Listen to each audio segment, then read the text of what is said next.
Hey guys, real quick, I just wanted to take a quick second to tell you about the show's awesome sponsor, Anchor.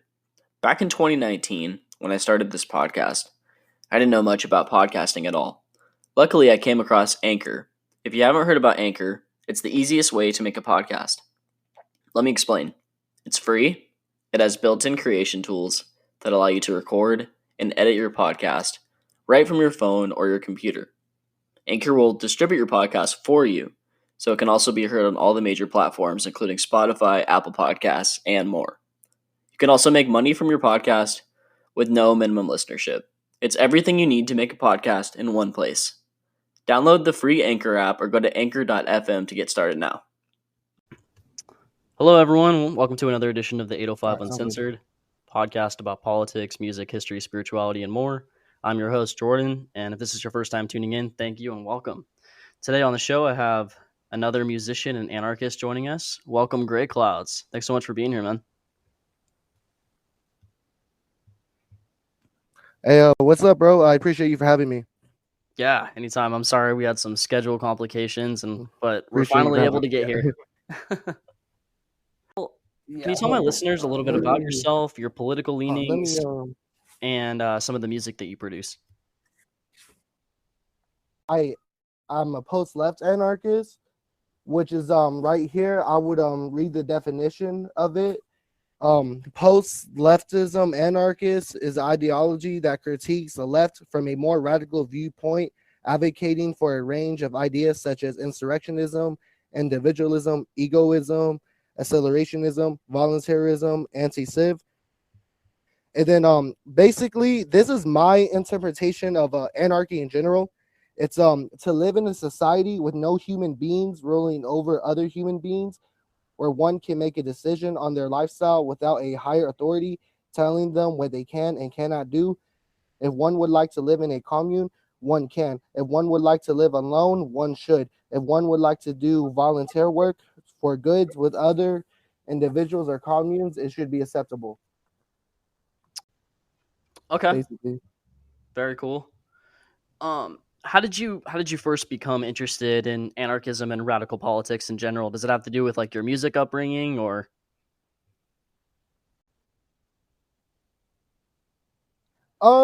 I guess you could say it's like the lifestyle I lived. How I got into like anarchy at first, I didn't know what it was, but I was like in middle school and I had a homeboy, he was into punk rock and stuff.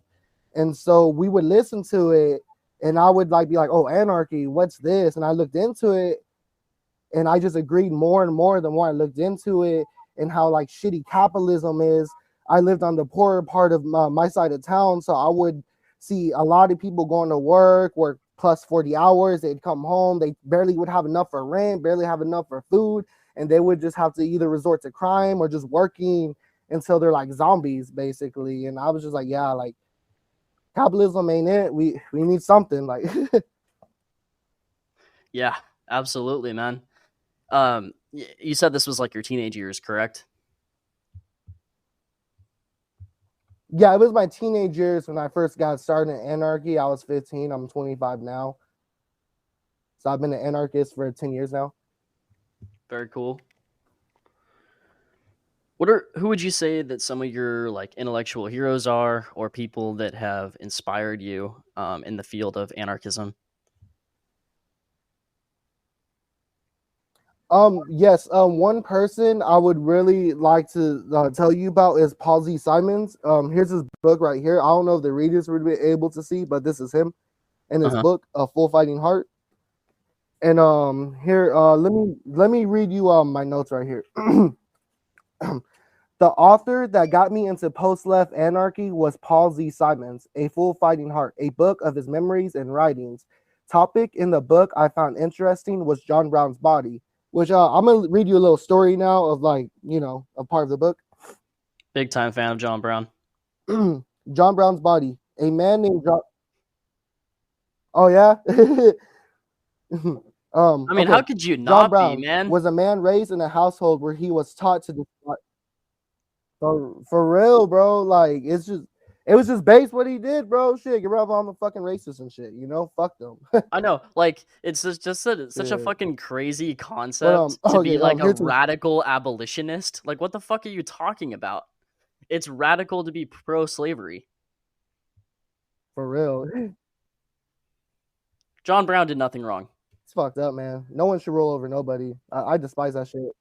Yeah, sorry. I'll Yeah, let you dive into your notes though. I'm but talking over okay, you a bit. here's a story. Oh, you good, bro? It's good. All right. John Brown was raised in a household where he was taught to despise slavery. Later in life, he started a militia with like-minded individuals and former slaves to go around the South and kill slave owners and free their slaves. Later on, he was captured by military groups led by Robert E. Lee. He was charged with treason, murder, and insurrection. He was executed by hanging on December 2nd, 1859. I don't know, because I don't know if your readers would know who he was. So. Oh yeah, they absolutely do. We're big time John Brown fans at the 805 Uncensored podcast. Yeah. Yeah.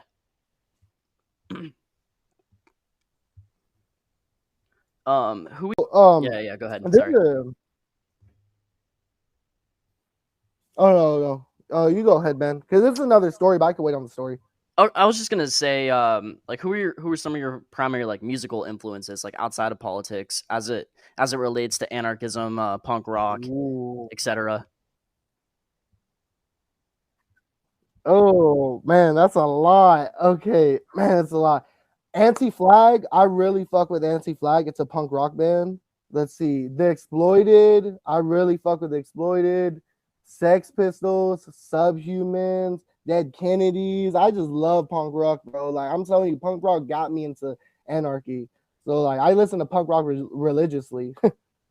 Yeah, I mean, absolutely. There's a direct connection right there. I mean, fucking Nazi punks. I don't even understand that shit. Like, how can you be pro punk rock and then support authoritarianism? That doesn't make sense.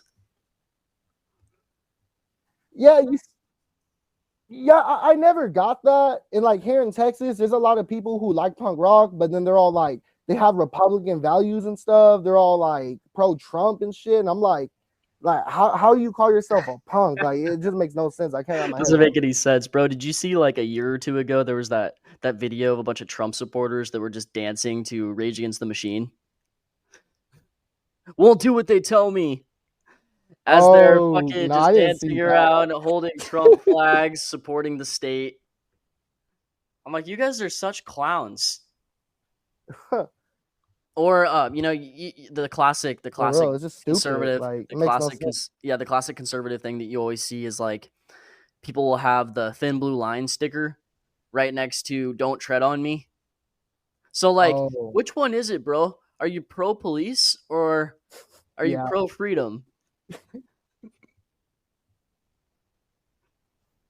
For real, like it don't make no sense. Like they want a police state, they want freedom, they want a police state, but they support all of it. Like so stupid. I mean, it's just so obvious that these people don't even think about their own ideology for more than 3 seconds.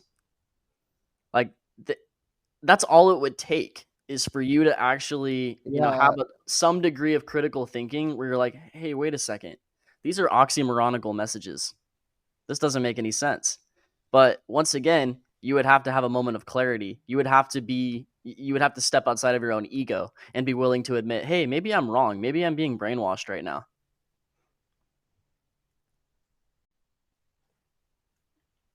Yeah, and that's the thing. A lot of them are so like close-minded, man, and they just don't want to hear. I don't even like having conversations about politics with them because what they always do, they look down to the ground and they smile like you're stupid if you have any idea that involves with the left. Like, be open-minded, man. Like, I'm an open-minded person. I'm always down to listen to other people's ideas and beliefs, unless it's like a fucked up belief, and I don't want anything to do with it.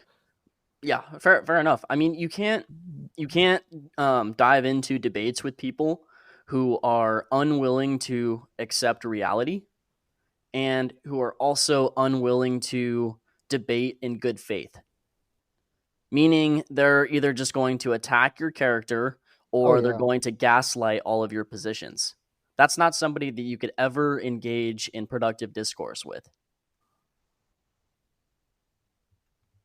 Yes, I hate talking to them about it. One good example was this guy who was like, oh, you're an anarchist, so the whole Roe versus Wade situation, you should be happy about it, that it's the state that gets to decide on what to do. Isn't that what you want? The No, fuck what are I you want talking is about? We for hate a the woman state. to do whatever she wants to do with her body. Yeah, exactly. Yeah, so I'm like, what the fuck are you talking? Like, I'm anti-authority, all authority, man. I don't give a fuck what authority is. Fuck it. No one should tell anybody what to do. It's just not what. Right. It's all based on the Marxian principle, from each according to their ability to each according to their need. So whatever a person is capable of doing and producing for their community, that's what they should do. If you don't have the skills necessary, let's say to build a house, you team up with other people in your community who are able to do that, and everybody contributes in some way. There is no such thing as invaluable work. Everybody has something that they can bring to the table to improve the material conditions of everyone else around them. What do you do to find like inspiration for creativity as far as music goes? Do you like engage in meditation, or do you write, or like what do you do to find that creative space? The creative space. Well, my music comes from my relationship with me, and my girlfriend. My music comes from the life I lived. So like I would go on YouTube and find a beat. Which shout out to all the producers who produced my beats. Shout out to them. If you click on my link and like the beat, go check their YouTube channel out. But I would listen to a beat and I would just sit there and I would just try to come up with some lyrics, depending like feeling about it. Like I really don't meditate or nothing. It's just like getting into a trance of music and trying to write it down on what comes to mind, basically. Yeah, that's super cool. Do you ever like collaborate with other artists that make similar music?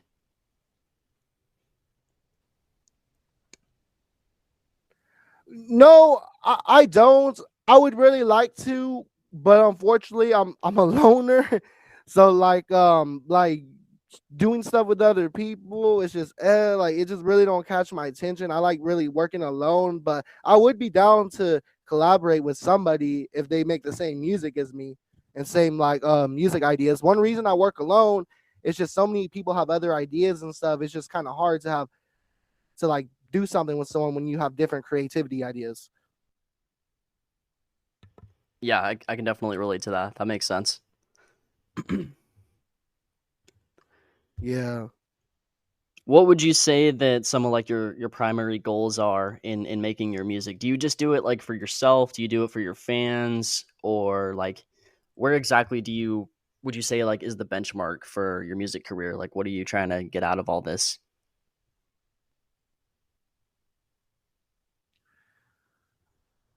I really only do it for myself, man. If I were to like make it big on music and get a lot of fans and like get some fame, that would be cool. But honestly, I'm doing it for myself. And if something were to happen to me, it would be nice for people who cared about me and liked me to go back and listen to something I made before I passed or something, you know? Mm-hmm. And like, have you been consistently making music from the time that you were around Yeah, 15? I really don't care about them. Go ahead. What was that again? Oh, I just said like, have you been consistently making music from the time that you were like 15, 16 years old? No, man, I really didn't start making music until I was 19 years old when that whole SoundCloud thing boomed and Yeah, yeah, yeah. everyone was like being a rapper. That's kind of how I got into it. That makes sense. We're Yeah, like I around had the like a same age. laptop I got from my trade school and I downloaded. I'm 27. Yeah, yeah, your birthday was just recent, bro. Happy late birthday. Oh, thanks, Oh, man. okay, Yeah, that's cool. 5 days ago, I turned 27. Yeah, but yeah, that's basically how it happened. I just Super cool. that's cool, man. What does the punk rock scene look 27, like? that's real cool. Thanks. What does the punk rock scene look like out in Texas? Besides like the conservative bullshit that we talked about a little bit earlier. Um, we have a scene. Well, yeah, we have a scene. We have like a pretty cool hardcore emo scene. There's always like emo night going on in Dallas. They're always doing something. There's a lot of pro left people in Texas, but there's just of course a lot of bullshit like Republican conservatives though. What one band you should check out from Dallas is Unity Texas. They're pretty dope. I think you'd like them. You said Unity, Texas?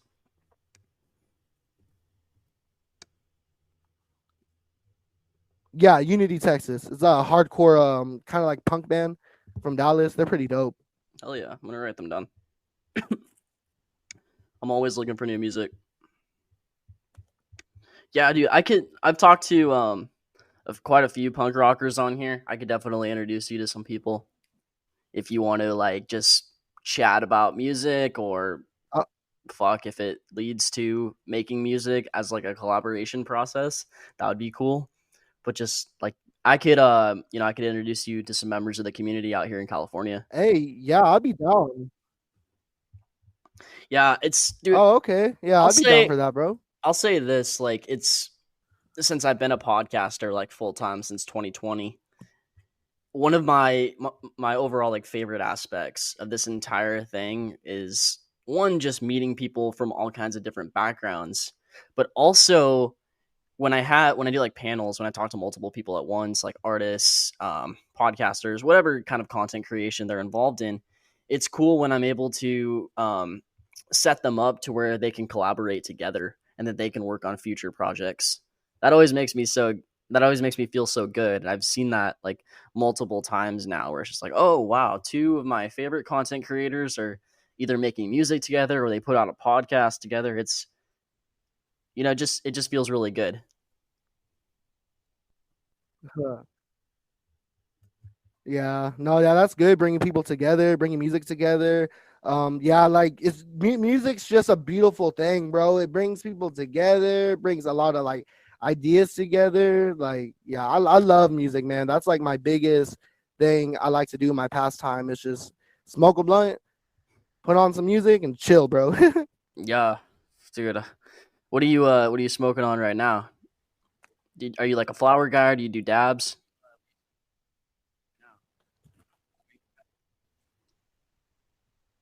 I'm more of a flower guy, bro. Like I done dabs before, I done the pins before, but I like the real shit, honestly. Yeah, I got some flower in my bong right here. Smoking on some Tutti Frutti. Oh hell yeah. It's pretty powerful, uplifting. Man, you see, you live in Cali, bro, so y'all have like the dispensaries and shit. Fucking spoiled, man. It's Yeah, I'm like real jealous of y'all Cali people. that's what I I don't understand. know. That's what I don't understand about fucking Joe Rogan. He's like the biggest pothead, right? And then he's from California, and then he moves out to Texas because he says he wants more freedom. I'm like, they don't even have legal weed out there.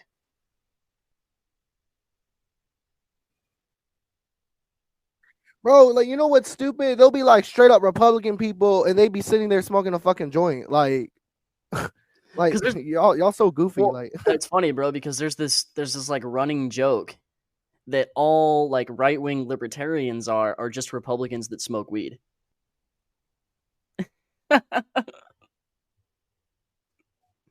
shit. Yeah, they yeah. Basically. Because like They may know them. one of the overlaps that you'll probably commonly see between anarchists and like libertarian right types is how we'll feel about drugs. They're very like laissez-faire, decriminalize drugs, just like us, obviously. And then they're also very much anti foreign intervention, anti getting involved in wars that we don't need to fucking be in. But outside of foreign policy and outside of drugs, we don't fucking agree with these people on anything. At least in my experience. Like when you start getting into Hell no. some other subjects, and even when you're like sometimes within those subjects that you agree on, when you get into like the nitty-gritty details, you find yourself severely disagreeing. And then that's where the ideological differences are really apparent. 'Cause, like, well, it's funny, bro, because there's this there's this like running joke that Oh yeah, I see what you're saying. Yeah. Like live and let live, except for women, except for LGBTQ people, except for anybody that doesn't agree with me. Yeah, they're like Nazi people, bro. They just want to. The thing I don't like about Republicans, they want freedom, but they only want you to be what their definition of freedom, and that's not real freedom. Like it's so stupid. I mean, even where I'm at, I'm in East County, San Diego.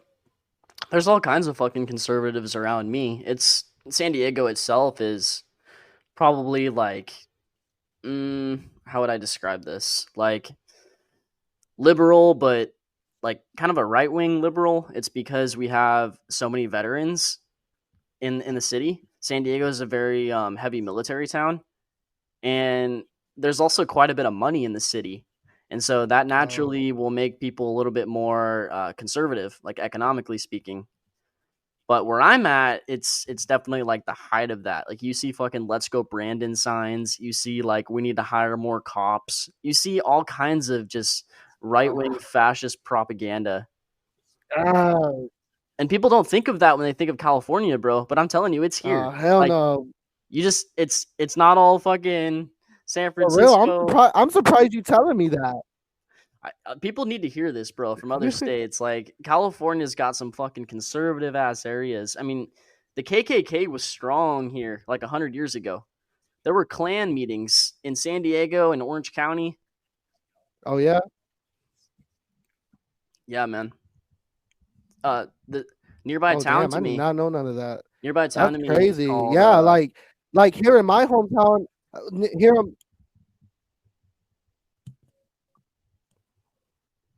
yeah. Go ahead, brother. Okay, yeah, my bad. It's just that fucking layback or whatever. Yeah, like in my town, bro, I can walk outside, go like down a block, and I will see all everything where you're talking about. Let's go, Brandon.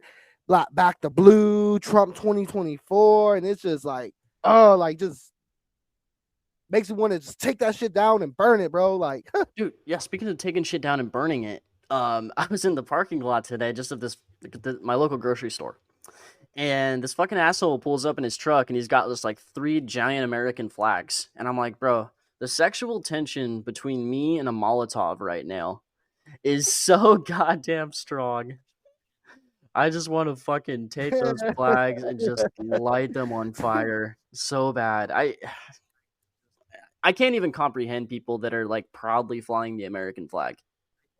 I mean, even people like my parents, they're mainstream liberals. They didn't even want to bring out the American flag on the 4th of July because they're so disgusted with the state of affairs of our country. So it's like, how the fuck could you be proud to be an American right now, or ever, really? I mean, if you're people like us, you've never been proud to be an American. But just like trying to relate to people that are outside of our anarchist yeah, bubble, like we're all built on. it's clear, man. Yeah, The yeah, man. We're all built on like destruction, American conquering, and it's exceptionalism. just fucked up, man. Like it's real. Our history so fucked up. And one thing I tell other Hispanic people I know is that all these people, the stereotype of y'all working hard comes from World War II when all the men were fighting in World War II. They asked Mexico to bring workers here to work. And now that they worked and stuff, they want to deport them and take them back. But when we need them, we ask. But when we don't need them, we deport them. Like, I don't like that. I'm real big on immigrant rights, honestly, man. Yeah, absolutely. You're talking about the Bracero program, correct?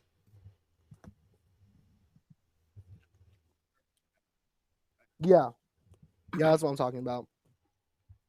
I remember learning about that in college. I got to study that some more. I should actually do like an entire episode on that because I know some badass Mexican Americans that know a lot about like anarcho feminism and indigenous issues, and that would be a super good topic to cover. I did. I don't know if you listened to it. I did an entire Oh, episode. that would make my time at work go by faster. I don't know if you listened to it, but I did an episode a couple months back about the Americanization of Latin America and Mexico.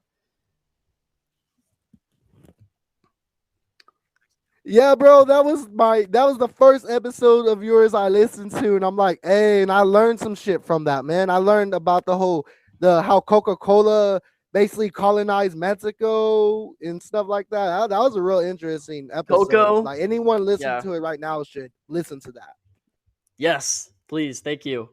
Oh my god, talking about Coco and how Disney Pixar tried to fucking trademark Dia de los Muertos. They tried to trademark an entire indigenous holiday that's been around for centuries. The audacity of That's American fucked up. But fun corporations. fact though, where Coco is, that's where my family's from. No shit, that's super cool. I gotta have you on for another episode. Maybe you could talk about I it. learned that from like your podcast. Is they kind of gave like the location of it. Yeah, bro. I'm to be on other episodes and stuff, man. I'm real down for that. I'm having fun right now. Sick. What's on your shirt? I see like a little bottle right there. Is that a Molotov?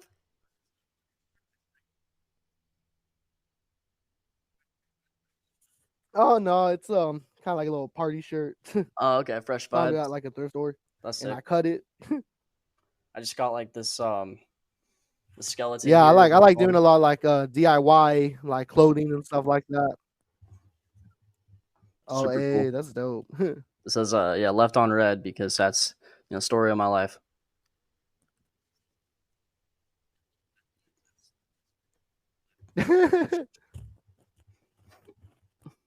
I don't know, man. What else did you want to talk about?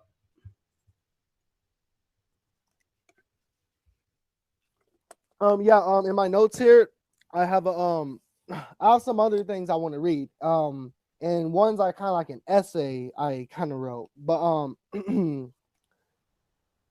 okay. Another story from history about radical behavior is a story about the Dakota tribe and the murder of Andrew Myrick.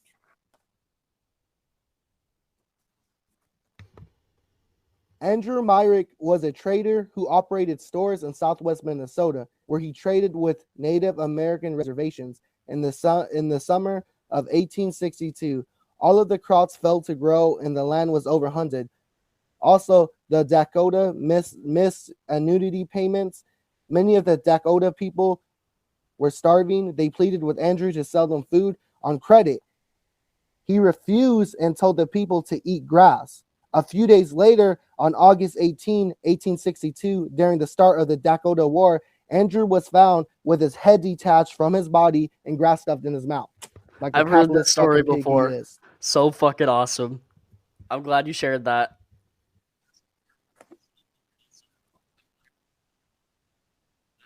Hell yeah, man. That's what you call immediate action right there. Direct action. Yeah. From corrupt fucking capitalist motherfuckers, man. It just makes me so mad, bro. Because a lot of big corporations, especially construction corporations, would like exploit workers. They would go with tip agencies and hire like felons and stuff for like little money out in the heat and shit, doing like manual labor. And it just makes me mad because you're like, bro, this is a big ass corporation, construction company. I know damn well y'all can pay the temp workers more. Like it's real fucked up, man. Like greedy capitalists piss me off. Agreed, dude.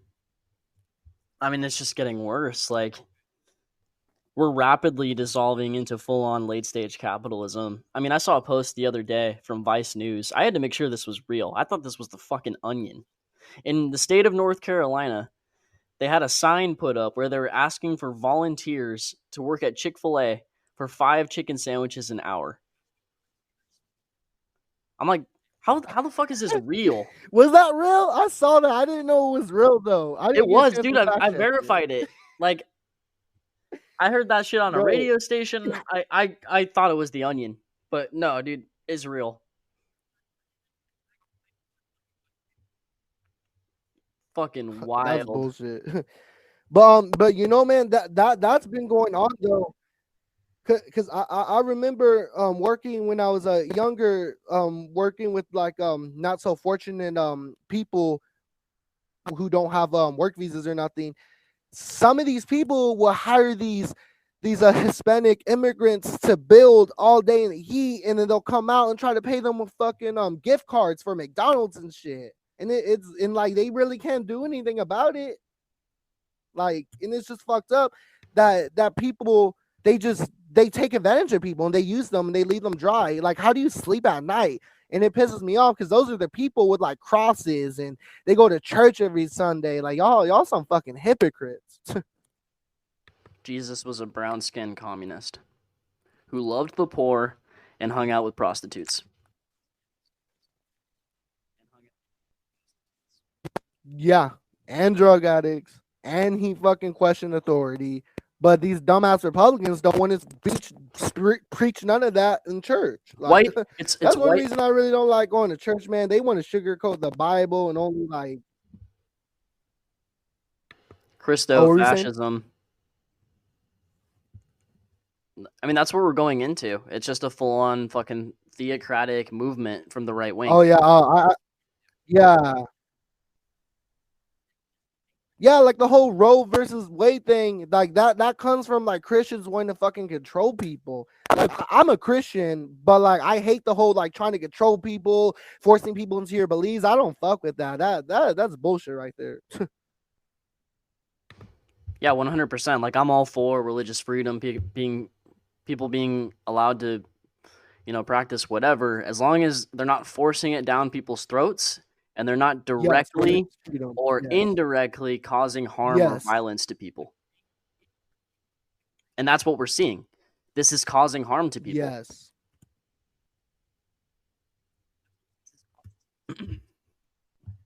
Yeah, it's fucking disgusting, man. And I'm in Christians, agreement. They control everything by force, and that's not how you do it. I'm in agreement with a lot of other leftists on this. We're not going to solve this by fucking peacefully standing on the street with a sign. The ruling class doesn't give a fuck about our signs.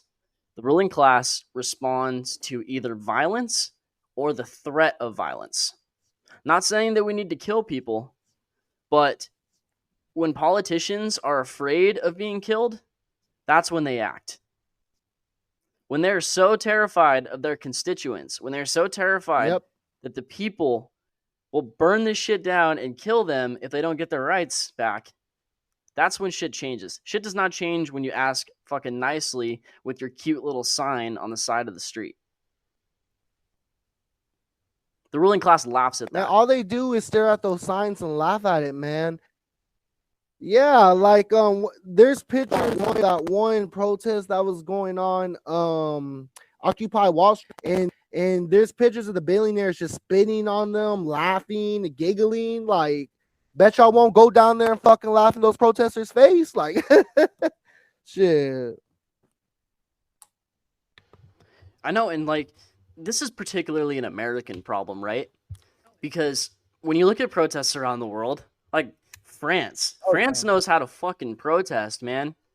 Like, a friend of mine, he talked about this in a podcast. He said when the French Parliament started talking about changing the structure of like French people's pensions and retirement plans, these people rioted, dude. They got into the street. They were not all peaceful. Because people don't just fucking let their rights get taken away. If you took away a woman's right to choose in France, they'd be burning down Paris right now.